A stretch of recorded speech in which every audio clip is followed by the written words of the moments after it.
بسم اللہ والصلاة والسلام علی رسول اللہ وعلی آلہ وصحبہ ومن والاه اما بعد۔ اسلامی بھائیوں، آج 8 فروری سن 2024 بروز جمعرات اسماء حسنہ سے متعلق ہمارا یہ 5واں درس ہے۔ آج اللہ تعالیٰ کا ایک نام، بلکہ کہیے کہ 3 نام، الواحد، الاحد، الوتر، ان تینوں ناموں سے متعلق ہم کچھ باتیں معلوم کرنے کی کوشش کریں گے۔ یہ تینوں نام، جن میں پہلا نام ہے الواحد، واحد کے معنی ایک ہیں، اور عدد اور گنتی کا جو آغاز ہوتا ہے وہ ایک سے ہوتا ہے۔ اسی طرح سے الاحد، الاحد کے معنی ہیں اکیلا، یکتا، تنہا۔ تو الواحد قرآن کریم میں 22 مرتبہ آیا ہے، اور الاحد قرآن کریم میں صرف 1 مرتبہ آیا ہے، اور وہ بھی سورۃ الاخلاص میں۔ اور الوتر، اس کے معنی میں بھی یکتا، تنہا، اس کے معنی ہیں۔ یہ قرآن کریم میں تو آیا نہیں ہے، بلکہ حدیث کے اندر اس نام کا ذکر ہے۔ تو ان تینوں ناموں کے اندر، الواحد، الاحد، الوتر، ان تینوں ناموں کے اندر ایک مشترکہ مفہوم ہے کہ اللہ تعالیٰ اکیلا ہے، ایک ہے، تنہا ہے۔ یہ مفہوم اور یہ معنی اس کا ہے۔ اس نام کے متعلق جب ہم غور کرتے ہیں تو ہمیں معلوم ہوتا ہے کہ جب اللہ تبارک و تعالیٰ ایک ہے، اکیلا ہے، تنہا ہے، تو اپنی ذات میں بھی اکیلا ہے، اپنی صفات میں بھی اکیلا ہے، اور اپنی الوہیت یا ربوبیت میں بھی اکیلا ہے، اور پھر جو اپنی الوہیت میں بھی اکیلا ہے۔ تو یہ چاروں چیزیں، یعنی ذات کے اعتبار سے، صفات کے اعتبار سے، ربوبیت یعنی اس کے کاموں کے اعتبار سے، اور عبادت کے اعتبار سے، وہی جو وہ اکیلا ہے، وہی تنہا عبادت کا مستحق ہے۔ تو اس طرح سے قرآن کریم میں جب ہم غور کرتے ہیں تو پتہ چلتا ہے کہ اللہ تبارک و تعالیٰ کہ یہ تینوں نام اللہ تعالیٰ کی وحدانیت اور اس کی توحید پر دلالت کرتے ہیں۔ اللہ تعالیٰ کی وحدانیت اور اس کی توحید پر دلالت کرتے ہیں۔ تو اللہ تبارک و تعالیٰ احد ہے، واحد ہے، وتر ہے اپنی ذات میں۔ اللہ تعالیٰ اپنی ذات میں وتر ہے، احد ہے، واحد ہے، یعنی اکیلا ہے، تنہا ہے۔ تو اس کا مطلب یہ کہ اس کا کوئی جوڑا نہیں۔ اسی لیے اللہ تبارک و تعالیٰ ہر چیز کے جوڑے بنائے ہیں، جیسے اللہ نے فرمایا وَمِن كُلِّ شَيْءٍ خَلَقْنَا زَوْجَيْنِ لَعَلَّكُمْ تَذَكَّرُونَ، ہم نے ہر چیز میں سے اس کے جوڑے بنائے تاکہ تم جو ہے نصیحت حاصل کرو۔ لیکن اللہ تبارک و تعالیٰ کا جوڑا نہیں ہے۔ اسی لیے اللہ تبارک و تعالیٰ اکیلا ہے، تنہا ہے، وہ احد ہے، واحد ہے، وتر ہے۔ جیسے کہ خود کئی جگہ قرآن کریم میں اس بات کی وضاحت فرمایا، جس میں سورۃ الاخلاص ہے۔ تو اللہ تبارک و تعالیٰ احد ہے، اس کا کوئی جوڑا نہیں، بلکہ اس کے ماں باپ بھی نہیں، اس کی اولاد بھی نہیں۔ تو اللہ تبارک و تعالیٰ اکیلا ہے، اس کے ماں باپ بھی نہیں، اس کی بیوی بھی نہیں، اس کی اولاد بھی نہیں۔ تو یہ تینوں باتیں قرآن کریم میں بڑی تفصیل کے ساتھ بار بار جو ہے قرآن کریم میں ذکر کی گئی ہیں۔ مثال کے طور پر سورۃ الاخلاص کے اندر اللہ تعالیٰ نے فرمایا کہ قُلْ هُوَ اللَّهُ احد، آپ کہہ دیجئے کہ اللہ تعالیٰ احد ہے، اکیلا ہے۔ اللہ الصمد، اللہ تعالیٰ بے نیاز ہے کہ وہ کسی کا محتاج نہیں، بلکہ سارے لوگ اس کے محتاج ہیں۔ جب وہ کسی کا محتاج نہیں ہے، اسی لیے وہ اکیلا ہے۔ اگر وہ کسی کا محتاج ہوتا نعوذ باللہ تو مطلب یہ ہوا کہ وہ اکیلا نہیں۔ لم یلد، اس کے اولاد نہیں ہے، ولم یولد، اور اس کے ماں باپ نہیں ہیں۔ اور اگر وہ نعوذ باللہ اس کے اولاد ہوتے تو وہ اکیلا نہیں ہے، یا جس کے بھی اولاد ہیں تو وہ اکیلا نہیں، جس کے ماں باپ ہیں تو اس کا مطلب وہ اکیلا نہیں۔ ولم یکن لہ کفوا احد، اور اس کے برابر کوئی نہیں ہے۔ جس کے بھی برابر اگر کوئی ہے تو اس کا مطلب یہ ہوا کہ وہ اکیلا نہیں۔ تو اس طریقہ سے سورۃ الاخلاص، یہ سورت حقیقت میں لفظ احد اللہ کے نام الاحد کی تفصیل اور تشریح ہے۔ الاحد، اللہ تعالیٰ احد ہے، اکیلا ہے، اس لیے کہ وہ صمد ہے، اس لیے کہ وہ لم یلد ہے، اس لیے کہ وہ لم یولد ہے، اس لیے کہ وہ ولم یکن لہ کفوا احد ہے۔ تو گویا یہ 4 صفات اللہ تبارک تعالیٰ نے اس صورت کے اندر بیان کیا، الصمد، لم یلد ولم یولد ولم یکن لہ کفوا احد۔ یہ 4 صفات کے ذریعے سے اللہ نے اپنے نام احد کی تشریح فرمائی۔ تو اللہ تبارک و تعالیٰ کے لیے نہ جو ہے ماں باپ ہیں، نہ بیوی ہے، نہ اولاد ہے۔ اللہ نے فرمایا وَلَمْ تَكُنْ لَهُ صَاحِبَةٌ، اس کے لیے بیوی نہیں ہے، اور فرمایا کہ وَمَا يَنبَغِي لِلرَّحْمَنِ أَن يَتَّخِذَ وَلَدًا، رحمان کے لیے اولاد بنا لینا مناسب نہیں ہے، یہ اس کی ذات کے لائق نہیں ہے۔ وَمَا كَانَ لِلَّهِ أَن يَتَّخِذَ مِن وَلَدٍ سُبْحَانَهُ، اللہ کے لیے یہ مناسب نہیں ہے کہ وہ اولاد بنائے، اللہ تعالیٰ اس سے پاک ہے۔ تو اللہ تبارک و تعالیٰ کے لیے اولاد کا ہونا یہ اس کے لیے عیب ہے، جبکہ انسان کے لیے اس کے برعکس ہے، انسان کے لیے اولاد کا نہ ہونا یہ عیب ہے۔ اللہ تبارک و تعالیٰ کا کمال یہی ہے کہ وہ اولاد والا نہیں ہے۔ اسی لیے اللہ تبارک و تعالیٰ نے قرآن کریم میں کئی جگہ اس بات کی وضاحت کرتے ہوئے فرمایا وَأَنَّهُ تَعَالَى جَدُّ رَبِّنَا مَا اتَّخَذَ صَاحِبَةً وَلَا وَلَدًا، ہمارا رب بہت ہی بلند ہے اور اس نے بیوی نہیں بنائی اور نہ اولاد بنائی، یعنی اس کی بیوی اور اس کے اولاد نہیں ہے، اس لیے وہ تنہا اور اکیلا ہے۔ مشرکین نے جب نبی اکرم صلی اللہ علیہ وسلم سے کہا کہ تمہارے رب کا نسب نامہ ذکر کرو کہ اس کے باپ کون ہے، اس کے جو دادا کون ہے، تو اللہ تبارک و تعالیٰ نے یہ صورت نازل فرمائی قُلْ هُوَ اللَّهُ أَحَدٌ، کہ وہ تو اکیلا ہے، وہ کسی کا محتاج نہیں ہے، بلکہ سارے لوگ اس کے محتاج ہیں، اس کے اولاد بھی نہیں، اس کے ماں باپ بھی نہیں، اور اس کے برابر کوئی نہیں۔ تو یہ آیت، یہ صورت اللہ تبارک و تعالیٰ نے مشرکین کے جواب میں نازل فرمائی۔ تو اللہ تبارک و تعالیٰ کا یہ نام الاحد، الواحد، الوتر، یہ ایسے نام ہیں کہ اللہ تبارک و تعالیٰ نے اس بات کی وضاحت کر دی کہ اس کی اولاد نہیں ہے، اور جن لوگوں نے اللہ کے لیے اولاد ثابت کیا تو ان کا رد کیا اللہ تبارک و تعالیٰ نے، چاہے وہ مکہ کے مشرکین ہوں، چاہے یہود و نصارہ ہوں۔ تو مکہ کے مشرکین نے جب کہا کہ فرشتے اللہ کی بیٹیاں ہیں، تو اللہ نے فرمایا کہ وَجَعَلُوا الْمَلَائِكَةَ الَّذِينَ هُمْ عِبَادُ الرَّحْمَنِ إِنَاثًا أَشَهِدُوا خَلْقَهُمْ سَتُكْتَبُ شَهَادَتُهُمْ وَيُسْأَلُونَ، کہ ان لوگوں نے فرشتوں کو اللہ کے بیٹیاں بنائیں۔ اللہ تبارک تعالیٰ فرماتا ہے کہ أَشَهِدُوا خَلْقَهُمْ، کیا یہ لوگ فرشتوں کی پیدائش کے وقت حاضر تھے؟ مطلب یہ ہوا کہ وہ حاضر نہیں تھے، جب وہ فرشتوں کے بارے میں جانتے ہی نہیں کہ اللہ نے ان کو کیسے جو ہے پیدا کیا ہے، کہ وہ جو ہے اللہ کی بیٹیاں ہیں، نعوذ باللہ، یا کہ جو ہے بیٹے ہیں، یعنی اللہ تعالیٰ تو اولاد سے بالکل پاک ہے، تو یہ اللہ پر الزام لگا رہے ہیں، تو اس الزام کو وہ لکھا جائے گا اور کل قیامت کے دن اللہ تعالیٰ ان کو اس کے بارے میں پوچھے گا۔ اور پھر اللہ تبارک تعالیٰ نے فرمایا یہود و نصارہ کا رد کرتے ہوئے وقالت الیہود عزیر ابن اللہ وقالت النصارى المسیح ابن اللہ ذلك قولهم بأفواههم يضاهئون قول الذين كفروا من قبل قاتلهم الله أنى يؤفكون، یہودیوں نے عزیر علیہ السلام کو اللہ کا بیٹا کہا، نصرانیوں نے مسیح علیہ السلام کو اللہ کا بیٹا کہا۔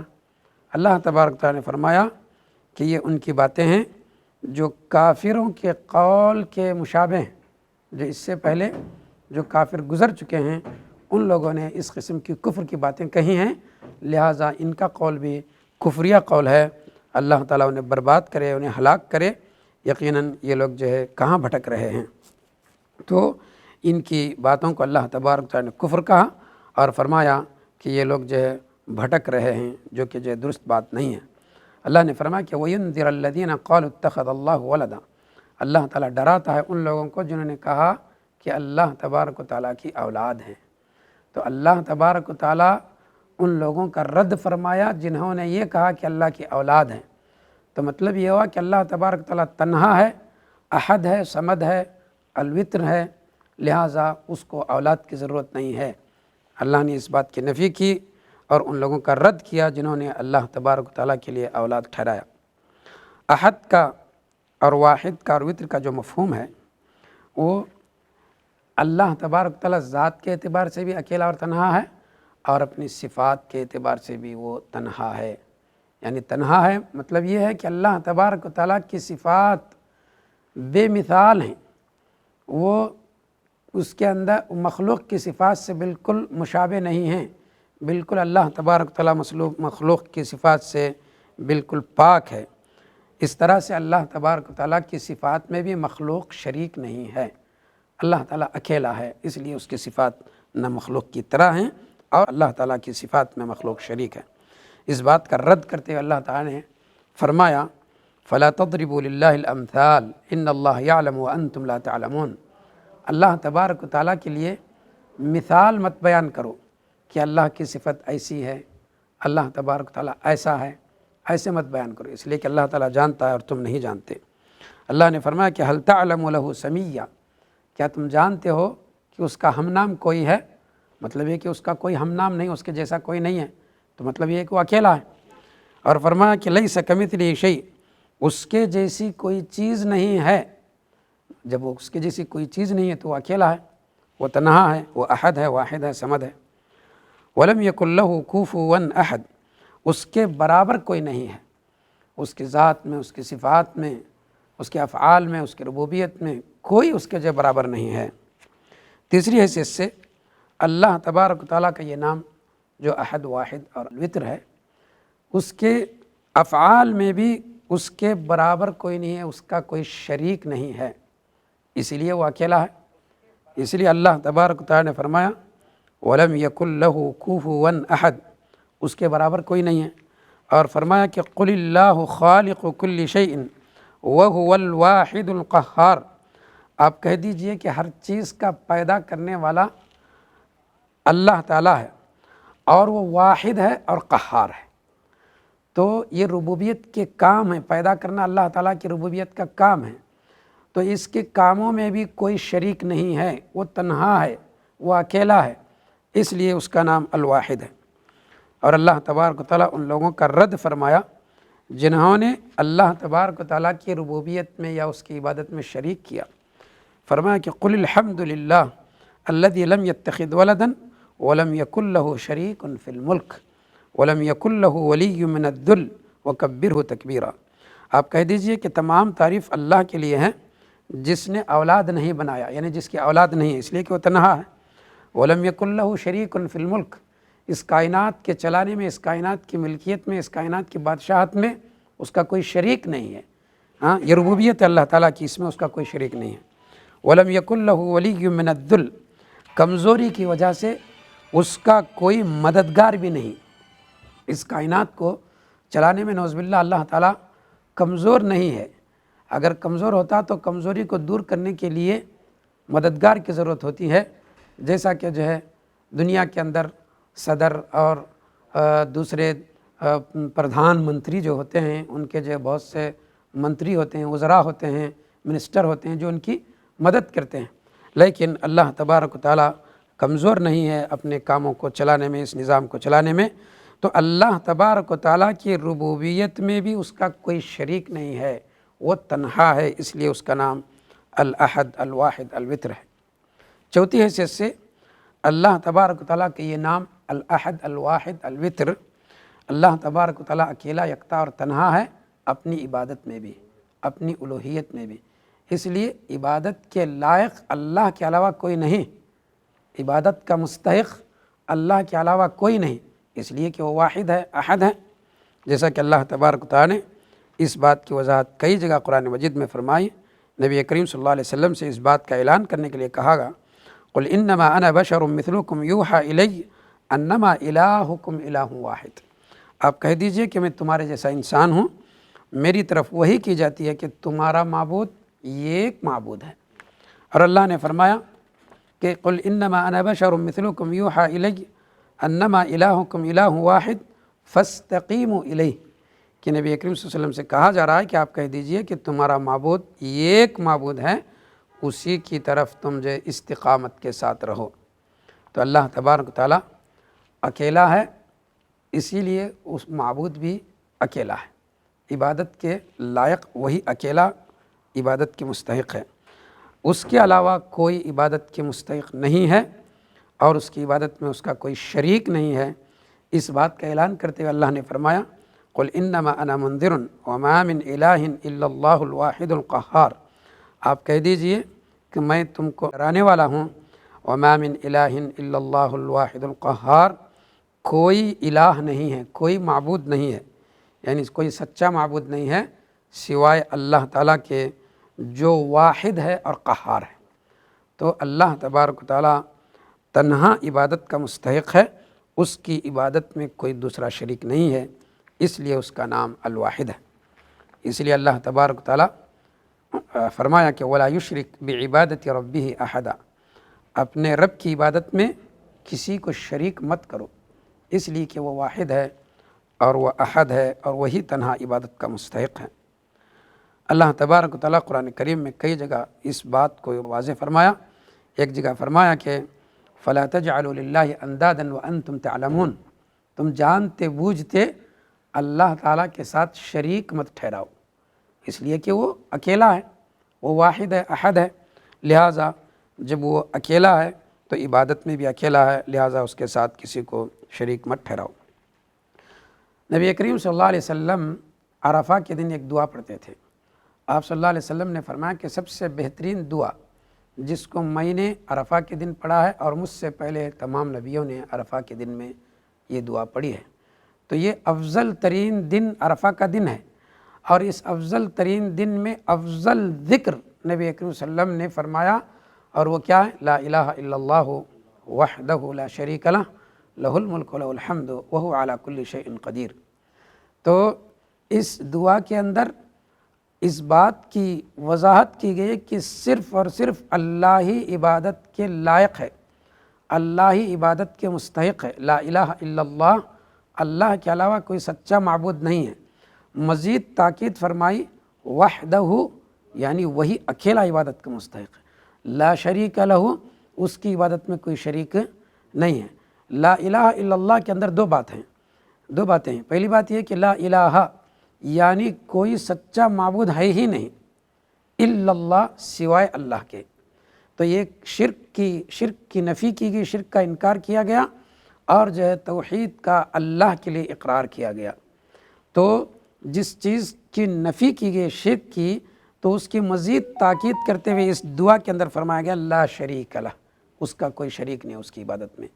اور جس چیز کی تاکید الا اللہ کے ذریعے سے کی گئی کہ اللہ ہی عبادت کا مستحق ہے، اس کی تاکید وحدہ سے کی گئی کہ تنہا وہی عبادت کے مستحق ہے۔ تو لا الہ الا اللہ یہ جو ہے مستقل جملہ ہے، وحدہ لا شریک لہ یہ دو مستقل جملے ہیں جو حقیقت میں لا الہ الا اللہ کی تاکید ہے۔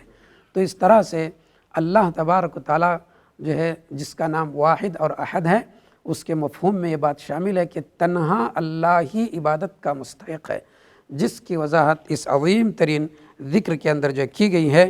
اور اللہ تبارک و تعالیٰ کے اس ذکر میں جس میں اللہ تعالیٰ کی توحید کا ذکر کیا گیا ہے، ہم جو ہے فرض نمازوں کے بعد پڑھتے ہیں، نیند سے بیدار ہونے کے وقت جو پڑھتے ہیں، صبح شام کے اذکار میں یہ چیز موجود ہے، بازار میں داخل ہونے کے وقت جو اس وقت اس دعا کو جو پڑھتے ہیں، صفا اور مروہ پر جب پہنچتے ہیں تو وہاں بھی اس دعا کو جو پڑھتے ہیں، جس میں ان ساری دعاؤں کو غور کرتے ہیں تو پتہ چلتا ہے کہ خالص اللہ تبارک و تعالیٰ عبادت کا مستحق ہے۔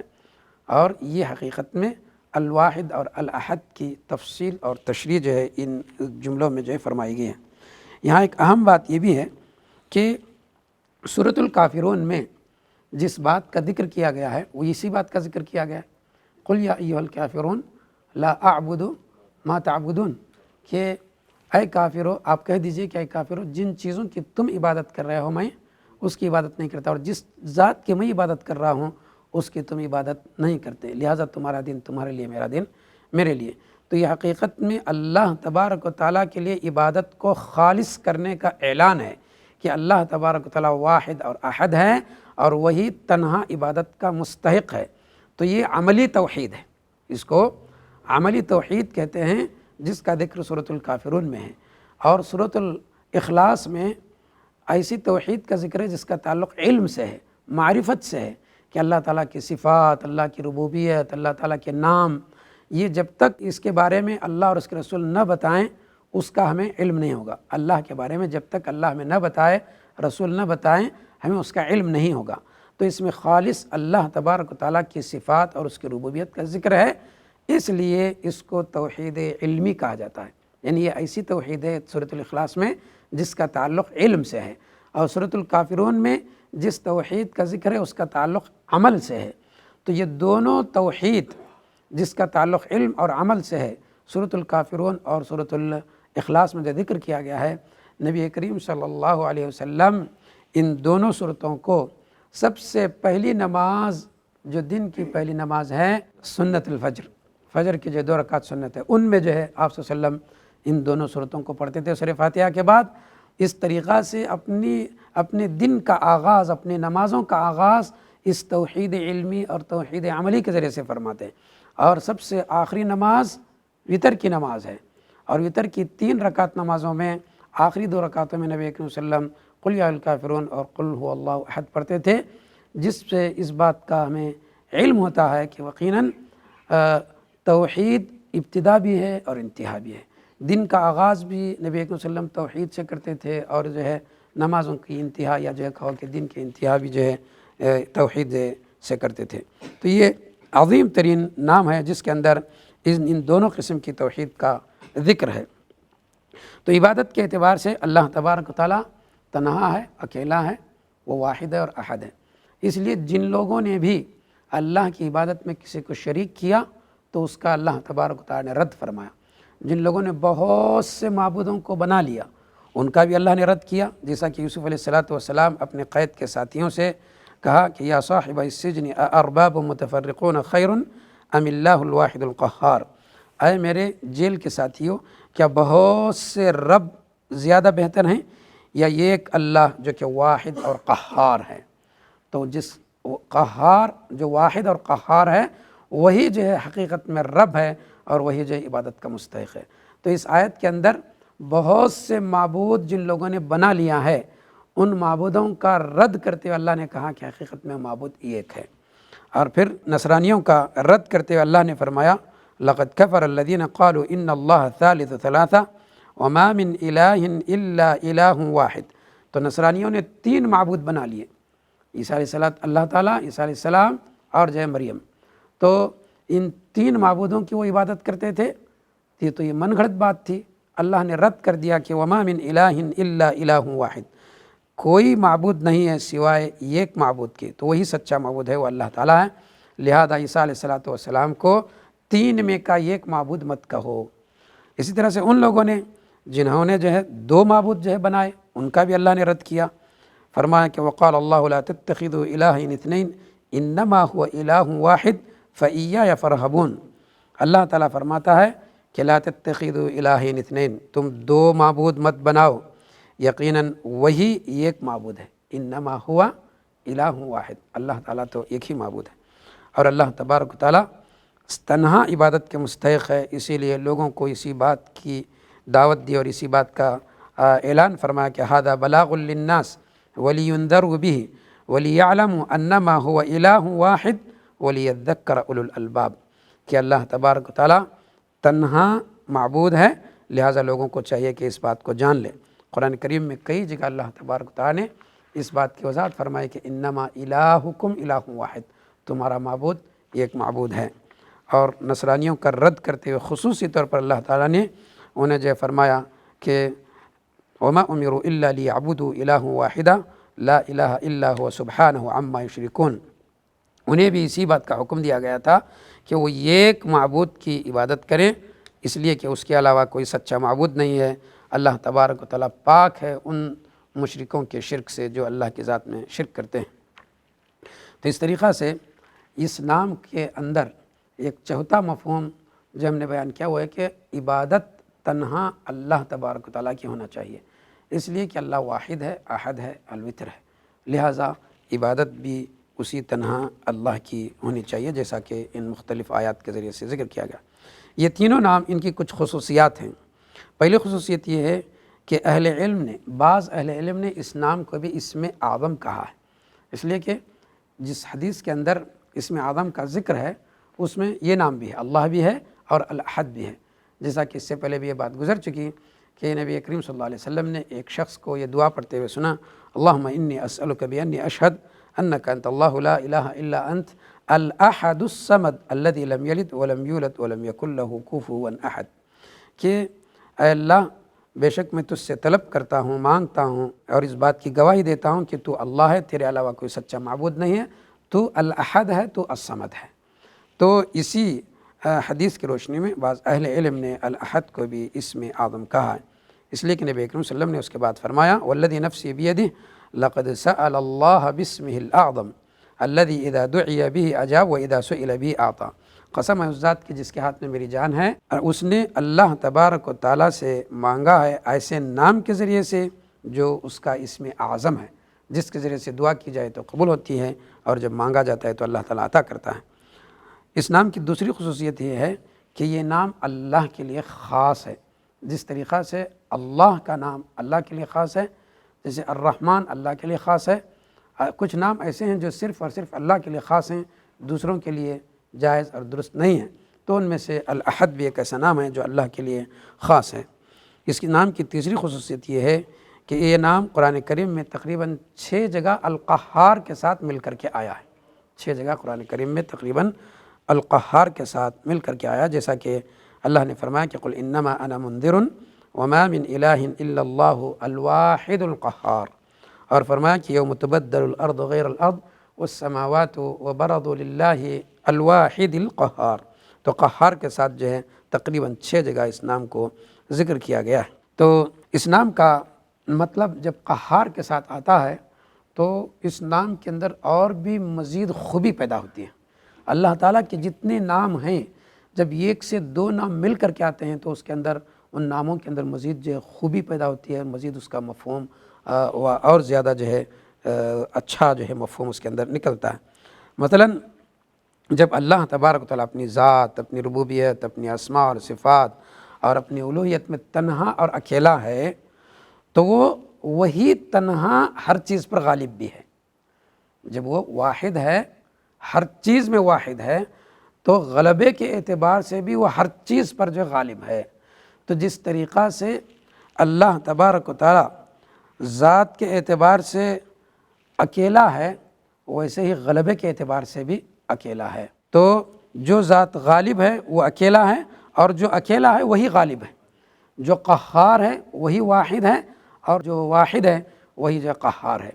اس لیے کہ قہار اگر جو ہے غالب نہیں ہو، مغلوب ہوتا ہے، تو اس کا مطلب وہ اکیلا نہیں ہے، اور ایسے ہی جو اکیلا ہے وہ غالب ہو کر کے رہے گا۔ اگر جو ہے کوئی جو ہے غالب نہیں ہو رہا، اکیلا نہیں ہے، تو اس کا مطلب یہ ہے کہ وہ جو ہے دوسروں کے سامنے مغلوب ہے۔ تو اس طریقہ سے ہر چیز اللہ تبارک و تعالیٰ کے سامنے عاجز اور بے بس ہے۔ اللہ تعالیٰ ہر چیز پر غالب ہے اس لیے کہ وہ اکیلا ہے، اور وہ اکیلا ہے اس لیے وہ ہر چیز پر غالب ہے۔ دنیا کے بادشاہوں کا حال یہ ہوتا ہے کہ وہ اپنے وزراء اور مددگار اور لشکروں کے ذریعے سے لوگوں پر غلبہ اور تسلط حاصل کرتے ہیں، لیکن اللہ تبارک و تعالیٰ تنہا ہے اور اکیلا ہے، اور اکیلا ہی اپنی ساری مخلوق پر جو غالب ہے، اسے کسی کی مدد اور تائید کی ضرورت نہیں ہے۔ لہٰذا جب ان دونوں ناموں کو اکٹھا جب ذکر کیا جاتا ہے تو اس سے پتہ چلتا ہے کہ اللہ تبارک و تعالیٰ کی وحدانیت کمال کی وحدانیت ہے، اور اللہ تبارک و تعالیٰ کا غلبہ کمال کا غلبہ ہے۔ تو یہ اللہ تبارک و تعالیٰ کے 2 نام جب اکٹھے ہوتے ہیں تو اس میں اس قسم کی خوبی پیدا ہوتی ہے۔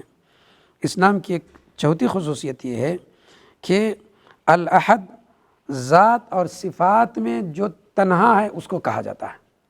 الاحد کا مفہوم یہ ہے کہ اللہ تعالیٰ ذات میں بھی تنہا ہے اور صفات میں بھی تنہا ہے، اور الواحد کا جو ہے مفہوم یہ ہے جو ذات میں تنہا ہے۔